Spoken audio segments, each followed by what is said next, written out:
And I talked to Musa Manarov, and I talked to Gennady Strikalov and the other astronauts, and they told me that they have seen much more cases of UFOs, but without possibility to film it, because he said, it's always like with Russians. When you see something, whether this camera is without battery or with battery lying at the other end of a spacecraft, or, as Musa once told me, I see strange, interesting objects, but at the same time a spacecraft is coming to me and I need to dock it, and I can't leave the place and film it.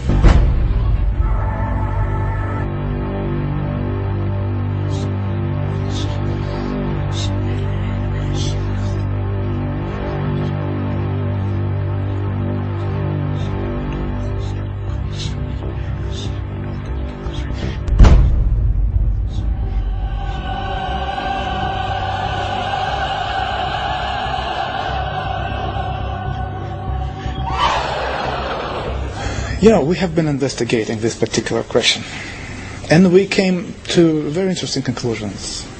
I wouldn't say that millions of people or thousands, no, but there are many people who have not been abducted because on their level of knowledge and on their level of understanding and abilities, they do not need to abduct people.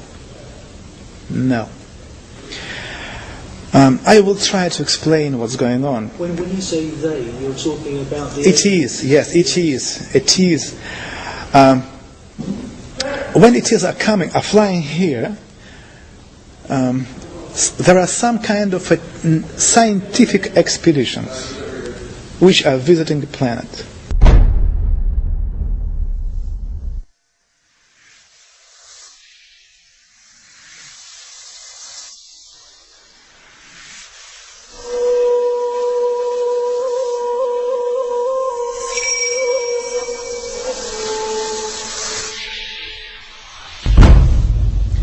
For us it was very unusual to find out that the deepest and the most important interest for them is the God. Who is He? They are looking and searching for God, yes, and His creation, ways, understand everything. And they can learn it only in one way, if they learn and check how big human groups are behaving, kind of an invisible influence, and how people are reacting. At the same time, there is another very interesting technology. When they meet a person, they take from a person kind of a informational hologram. This hologram, which any human being have, contain in itself information about previous lives, about present life, and something about possible future. They take this hologram, informational hologram, and then to be able to read it, to decode information, they need to have a special key. This special key is the sample of your way of thinking. For this reason, to have this key, they somehow transmit into your brains a hard idea, like, just an example, you are living wrong. You broke our laws on this planet. This is the reason why very soon, when the sky became dark, thousands and thousands of people will die, and only few of them will stay alive. And at this particular moment, when a human being starts to analyze this information, they just read it, like they take it like from a computer. Hops! That's it. They don't need anything.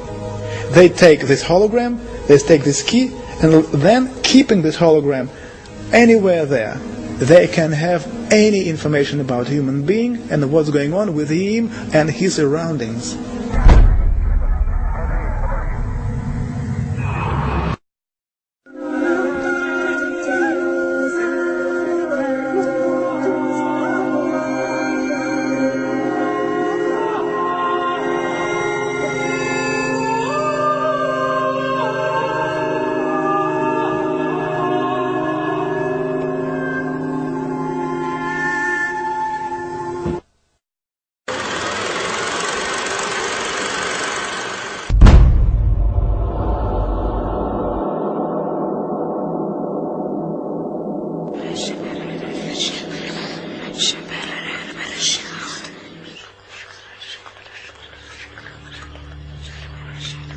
regardless of whether the Apollo moon landing was faked or not. An interesting photograph hangs on the wall of the Sanctuary of the Scottish Rite Masons in Washington, D.C. This photograph shows astronaut Neil Armstrong holding a Masonic apron over his spacesuit. The photograph has seemingly been taken on the moon, or at least on a studio set which resembles the surface of the moon. Neil Armstrong has become a mysterious character since his alleged moon expedition. According to the records of the Ohio Grand Lodge of Masons, Neil Armstrong's father is a Freemason. In fact, Neil Armstrong Sr. is a high-ranking 33rd degree Freemason. Neil Armstrong's co-pilot, the second man to have allegedly walked on the moon, was Buzz Aldrin. At the time of the Apollo 11 mission, Buzz Aldrin was a 32-degree Freemason. They were in good company, as many of NASA's astronauts were also Freemasons, including Gordon Cooper, Walter Schirra, John Glenn, Edgar Mitchell, Thomas Stafford, and Paul Weitz. These men were all members of the Brotherhood, all sworn to keep secrets on pain of death. These astronaut Masons were under the leadership of Kenneth Kleinect, who was NASA's Apollo space program manager.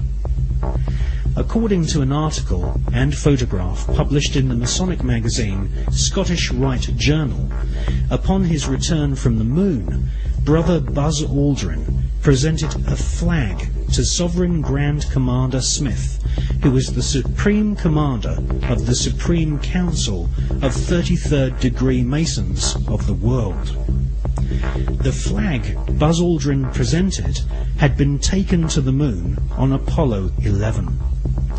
According to a Masonic lecture delivered at Beauverde University in 1994 by American Masonic historians, astronauts Buzz Aldrin and Neil Armstrong performed a Masonic ritual exactly 33 minutes after touchdown on the lunar surface.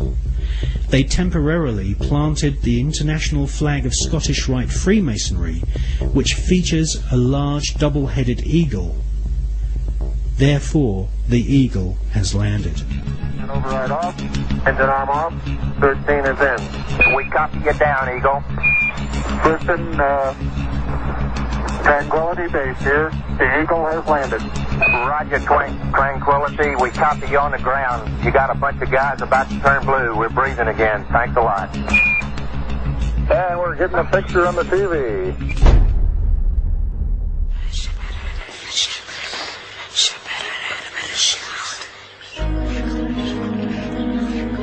The short Masonic ritual Armstrong and Aldrin allegedly performed declared the celestial body of the moon to be the property of the Masonic God. Who is the Masonic God? As confirmed by former Supreme Commander of the 33rd degree and Grand Wizard of the Ku Klux Klan, Albert Pike, the Masonic God is Lucifer.